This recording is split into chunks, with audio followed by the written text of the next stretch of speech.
بدعتی کی را میگن؟ خوب سوال بهترین، خیلی سوال مهم. و همین خاطر برادر عزیز خوب توجه کنی، نوارا تا آخر تماشا کنی. خیلی مسئله مهم است. از شما مؤدبانه درخواست میکنم که نوارا لایک مونه، به دیگران برسونه تا که از این مسئله مهم آگاه شوند. بسیاری برادرها بسیار غلط فهمی های دارن که باور کنیم به سبب غلط فهمی هاشون جنجال های بسیار بزرگ هم سر میزنن. سوالی برادر ملا علی قاری حنفی که از جمله علمای برجسته مذهب حنفی است جواب کافی و شافی میتیه. خوب توجه کنید برادر عزیز. این حضرت که از جمله علمای برجسته مذهب حنفی است در شرح مشکات المصابیح با نام مرقات المفاتیح چنین بیان میکنه که بدعت گذار یا بدعتی کی را میگه. میفرماید المتابعت کما تکون فی الفعل تکون فی الترک ایضا. چطوره که در کردن کار متابعت لازم است، پیروی لازم است، همچنین در نکردن کار هم متابعت لازم است.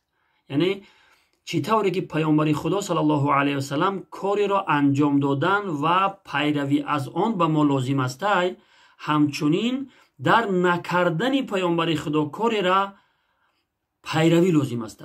یعنی پیامبر خدا صلی الله علیه و سلم اگر کاری را نکرده باشند هم بر ما پیروی لازم است که او کار ما نکنیم، انجامش ندهیم. چون که در کردن و نکردن پیروی لازم است.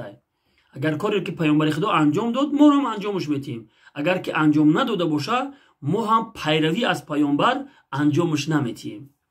در دوامش خوب زیبا میفرماید فمن واظب علی فعل لم یفعله الشارع فهو مبتدع. پس شخصی که مواظبت کنه، یعنی بردوام کاری را انجام تیه که پیامبر خدا او کار نکرده باشه، پس همین شخص مبتدع بدعت گذار است. فمن واظب علی فعل لم یفعله الشارع فهو مبتدع.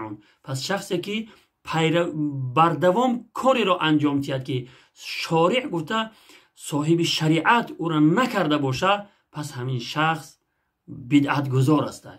پس شما خودتون یک گرد و اطرافتون را نگاه کنید که کدام کاری را ما انجام میتیم که پیامبر خدا او کار کردگی نیست، صحابه پیامبر او کار کردگی نیست، امام ابو حنیفه رحمت الله علیه او کار کردگی نیست. خوب اندیشه کنید برادر عزیز.